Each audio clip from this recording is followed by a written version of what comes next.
Make no recommendations or endorsements for radio show programs, services, or products mentioned on air or on our web. No liability, explicit or implied, shall be extended to W4CY Radio or its employees or affiliates. Any questions or comments should be directed to those show hosts. Thank you for choosing W4CY Radio. Welcome to the Ask the Expert show on W4CY Radio and Talk4 TV, where we bring you educational information from top local experts in the fields of legal, health, financial, and home improvement. Now sit back and listen to experts in family law, association law, hearing loss, business brokers, home care, along with many other topics. Now here are your hosts, Steve-O and Sophia. Hey, good morning, Florida. Welcome to another Ask the Expert show, where for the last 16 years we have brought you the top experts in the field of legal, health, financial, and home improvement. Hey, our show this morning, we do it the first Monday of the month at 9 o'clock Eastern Time, and the third Monday of the month, also Eastern Time, 9 o'clock. And it's because it's such an important show. We start off just targeting the Tampa area, but the show has grown so much that we added all of Florida because it is such an important topic. But not that it's just such an important topic, but we have got, I hope he doesn't get mad at me saying this, we have got the best money management company in not just Florida, but the entire United States. And we're so lucky to have him. Good morning, Ray Ferrara, Provise Management Group. Good morning, Steve. And how can I get mad at that kind of an endorsement? I'm sure that there are many that would debate that, but we do appreciate your confidence in our ability to work with all of our 1,200 clients scattered over 34 states. We're managing about $2 billion as of the end of last year, kind of up and down right now with all this going on in the market. But we are delighted to be able to be with you twice a month and hope to impart a little bit of our thoughts and knowledge about financial planning and investment management as we go along. And of course, Stephen, I'd be remiss if I didn't comment that every listener of Ask Your Experts is entitled to a 1-hour complimentary consultation directly with me, not with any of our other 13 advisors, with just questions, second opinions, looking to make a change, looking to find a new person or a person to help with financial planning and investment management. So if you have an interest in doing that, give us a call at 1-866-33-3049. That's 1-800-633-3049. And just say you want to schedule that complimentary 1-hour consultation with Ray, and they'll get the message to me, and we'll be happy to schedule it. You know, Ray, by the emails that we get, people love your honesty. They love the fact that this is from them, that you are a little on the conservative side. And I'm not talking politics, I'm talking about money management. And they really love your knowledge and the direction you give. That's pretty incredible. Well, it's nice that people who have experienced the show and our advice feel that way. You know, there are very few sayings that I can attribute directly to myself that I haven't borrowed from others. But as far as I know, this one is one that I created and live by. And that is, there's no wrong time to do the right thing. And the corollary to that is there's no right time to do the wrong thing. So we always try to keep our clients first in mind, regardless of what the consequences are to us. We just always try to do the right thing. We have found over the years that it translates into what you just talked about, that people have a great deal of confidence in the advice that we provide as a result. You know, Ray, also, I think people look, we try, we don't want this to ever be a political show. Sometimes you just can't help it. Um, so, right now we've got, I'm going to call it a war. I know they don't want to call it a war, but I'm going to call it a war. We've got this war going on. It's been going on now for 3 weeks, and people are concerned about the markets. So they'd love to hear an update from you, and actually also what they can expect over the next few weeks.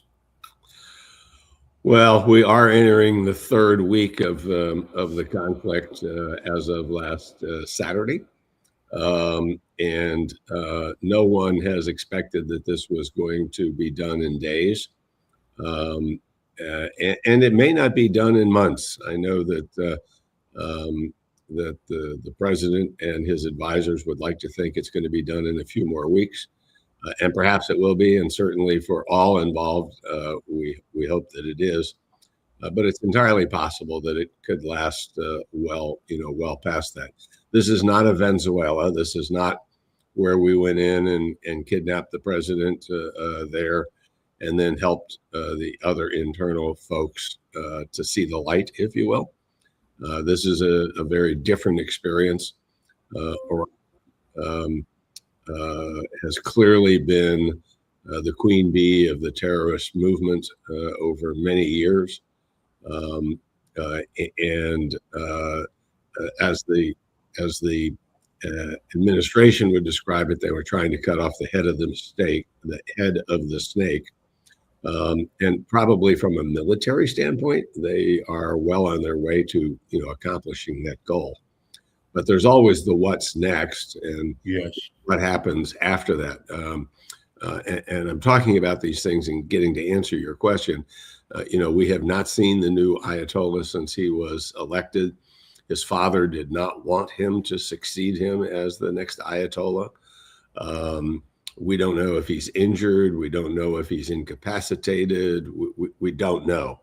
And that makes it very difficult. You have a lot of oligarchs using the Russian term in Iran that have become very rich over the past 4 decades. They're all in hiding at the moment. And so it's going to take time for us to root out those other hardliners, if that in fact is a goal. The market is a little more than 5% below its all-time high set in early February. That's not a big deal by any stretch of the imagination. That's going to happen 3, 4, 5 times a year where the market's going to back up 5%. It is close to its 20-day moving average, which traditionally is a time to begin thinking about entering the market. And I know that may sound crazy to folks, but there is an expression on Wall Street that you invest when blood is running in the streets. And there certainly is blood that is running as a result of the war, which is unfortunate, but it's also creating that uncertainty that often creates opportunity. And our advice to anybody who is considering investing more money into the market or investing for the first time into the market is to ease your way in, stick your toe in, invest an equal amount of money over the next 6, 8, 10 months, whatever time period you want, to buy an average going into the market. At some point, all of this is going to change. Yes, there will be a spike in inflation as a result of oil prices going up. It'll probably go up quickly, assuming the conflict doesn't drag on for more than another couple of months. It should come down equally as fast. And there are even agreements right now to allow some ships pass through the Hormuz Straits. China, India, all Iranian ships are being allowed to pass without any incidents. It's only U.S. ships, of which there are very few, and then there are the allies that also are not being permitted to go through, but each of them are negotiating with Iran for free passage. So hopefully those will open up, and that will reduce some of the pressures on the price of oil and on inflation. So now could be a good time to think about starting to dip your toe into the market if you've got cash sitting on the sideline. Ray, we've got 5 people who've just written in, all in different parts of Florida, but they mostly all have the same question. They want to know, basically, I thought we had bought this oil long ago and that we have plenty of oil. Why have the prices spiked up? Well, that's a question that many people have been asking. So I'm not surprised that 5 people have texted in and asked about it. It was an opportunity for suppliers of oil, of energy, to raise prices. I have a very good friend who sells gasoline to independent operators around the Tampa Bay area. And I always tease him that whenever something like this happens, they raise prices right away, yes, even though the gasoline that's in the ground was not affected by it.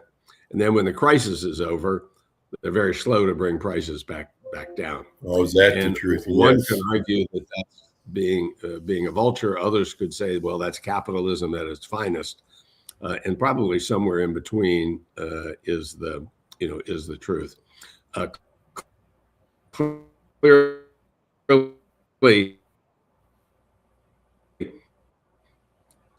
Clearly, the United States and but the cost of our oil has gone up. Some of the oil from other parts of the world we can't use because it's not our refineries are not set up to take some of the impurities that are in that oil out of it to make it useful. But it's like why did the price of eggs go up so much? Well, in that case, it was bird flu. Yes. Why did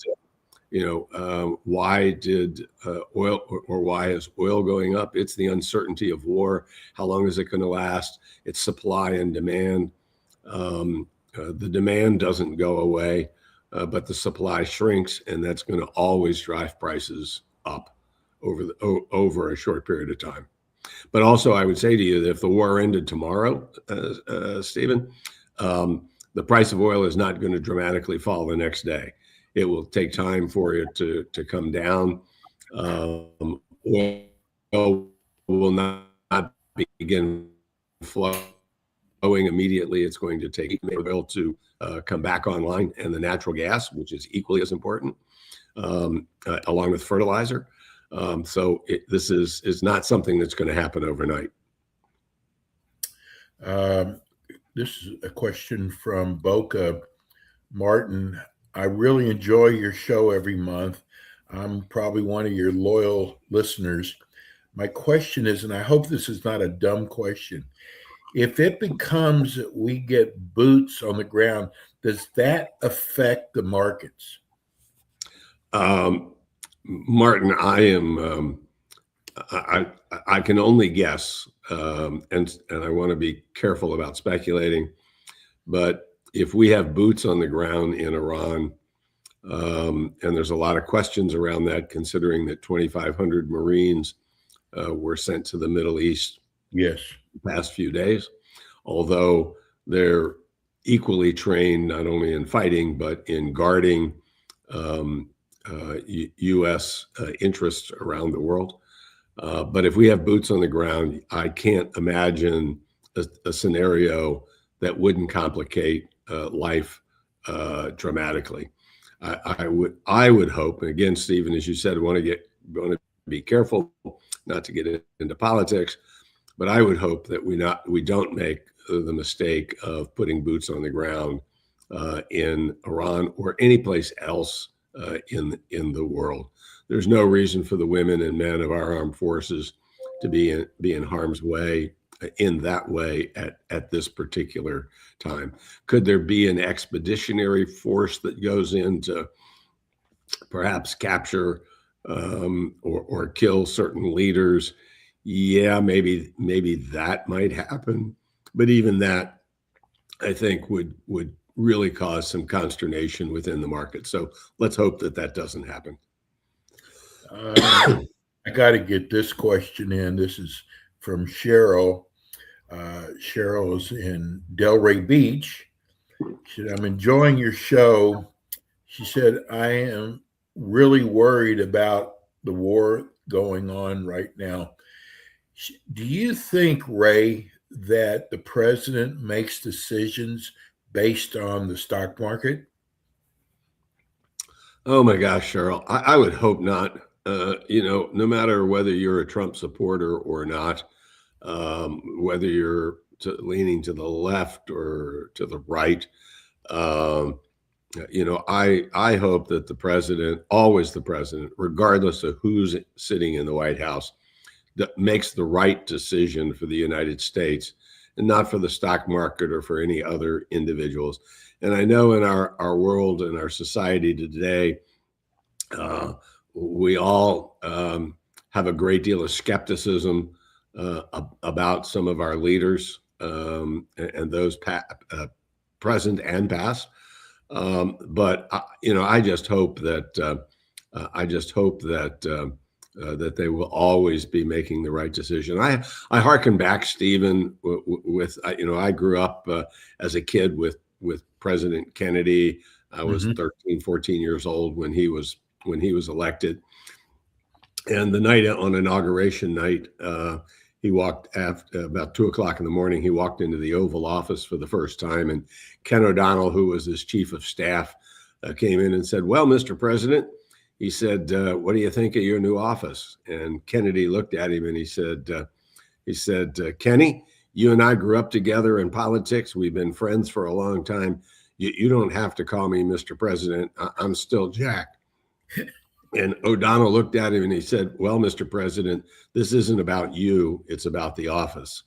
And I'd like to think that anybody who sits in that desk in that office is always making the right decision or attempting to make the right decision for the United States, regardless of how you feel about the person that's in office. That's what I hope. Maybe I'm just an eternal optimist, but I think most of the time they're all well-intentioned, even though it may not seem that way at the time.